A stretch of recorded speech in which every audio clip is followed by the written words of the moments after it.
ഇപ്പോൾ കുറച്ച് ദിവസങ്ങളായിട്ട് നോക്കിക്കഴിഞ്ഞാൽ സുജിൻ്റെയും അതുപോലെ തന്നെ പൊന്നൂസിൻ്റെയും കാര്യങ്ങളെല്ലാം വിലയിരുത്തി കഴിഞ്ഞാൽ തന്നെ മനസ്സിലാവുന്ന ഒരു കാര്യം അവർ വേർപിരിഞ്ഞിട്ടില്ല. ഇതെല്ലാം പ്ലാൻ എന്നുള്ള രീതിയിൽ തന്നെയാണ് ഇപ്പോൾ പൊയ്ക്കൊണ്ടേയിരിക്കുന്നത്.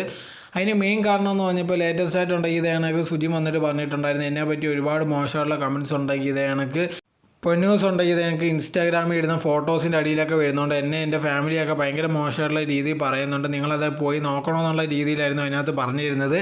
ഇതിന് മുമ്പ് ഉണ്ടെങ്കിൽ എനിക്ക് എൻ്റെ ഫാമിലിയെ പറ്റി അവനെ പറ്റിയും പല രീതിയിലുള്ള കാര്യങ്ങളൊക്കെ പറഞ്ഞിട്ടുണ്ടായിരുന്നു. ആ സമയത്തൊന്നും അവൻ ഭയങ്കരമായിട്ട് റിയാക്റ്റോ കാര്യങ്ങളോ ഒന്നും ചെയ്തിട്ടില്ല. പക്ഷേ ഇതേ കണക്ക് ഇപ്പോൾ പറയാനുള്ളൊരു കാരണം എന്ന് പറഞ്ഞപ്പോൾ നോക്കിയപ്പോഴാണ് മനസ്സിലായത്, ഇതേ കണക്ക് ലേറ്റസ്റ്റ് ആയിട്ടുണ്ടെങ്കിൽ പൊന്നൂസ് ഉണ്ടെങ്കിൽ ഒരു ബിസിനസ് തുടങ്ങിയിട്ടുണ്ടായിരുന്നു. അതിനെ പറ്റിയുള്ള എല്ലാ കാര്യങ്ങളും ഇതേ കണക്ക് ഇൻസ്റ്റയിലുണ്ടെങ്കിൽ അപ്ഡേറ്റ് ചെയ്തുകൊണ്ടേ ഇരിക്കും. സോ ആൾക്കാരുണ്ടെങ്കിൽ ഇവർ തമ്മിലുള്ള അടി എന്തോ അല്ലെങ്കിൽ വഴക്കെന്തോ എന്ന് അറിയാൻ വേണ്ടി ഇതേ കണക്കുണ്ടെങ്കിൽ ചെന്ന് നോക്കുമ്പോൾ ഈ കാര്യങ്ങൾ കാണുന്നതായിരിക്കും. സോ ഇത് വെച്ചിട്ടുണ്ടെങ്കിൽ ഒരുപാട് പേര് പറയുന്നത് ഇതേ കണക്കുണ്ടെങ്കിൽ ഇവർ ഇതേ കണക്ക് അഭിനയിക്കുന്നതാണ്, ഇവർ പിരിഞ്ഞിട്ടൊന്നുമില്ല, ഇതൊരു ബിസിനസ് തന്ത്രമാണ്, അങ്ങനെ ഇങ്ങനെയെന്നുള്ള രീതിയിലാണ് പറഞ്ഞുകൊണ്ടേ ഇരിക്കുന്നത്. അതല്ലാതെ യഥാർത്ഥത്തിൽ ഇവർ പിരിഞ്ഞോ ഇല്ലയോ എന്നുള്ളൊരു കാര്യം ഉറപ്പാവാൻ സാധിച്ചിട്ടില്ല. കാരണം ഇതിനു മുമ്പ് ഇതേ കണക്കുള്ളൊരു കാര്യം ഇവർ ചെയ്തിട്ടുള്ളത് കൊണ്ട് തന്നെ ഒരുപാട് പേർക്ക് ഡൗട്ടാണ് വന്നുകൊണ്ടേ ഇരിക്കുന്നത്.